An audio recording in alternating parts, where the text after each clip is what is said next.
Indamutso ya marayika.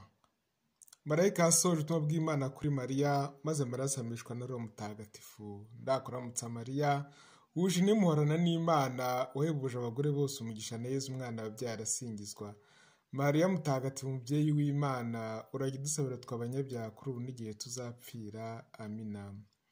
Dore ndi umuja wa Nyagasani, ibyo uvuze bingirirweho. Ndakuramutsa Mariya, wuje muhorana n'Imana, wahebuje abagore bose umugisha na Yezu umwana wabyaye arasingizwa.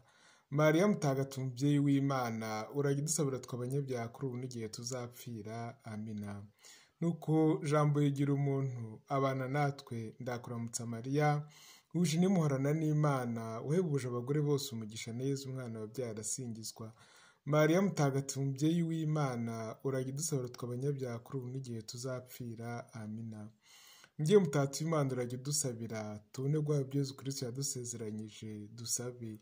Mana, turagusaba ngo roho zacu z'inema yawe, kugira ngo ibyabajije Yezu Kristo n'umusaraba we bizaduhe kuzukana ikuzo nkawe. Twebwe babwiwe na marayika wo ku mwana wigize umuntu, ibyo turabasaba bwa Yezu Kristo umwami wacu.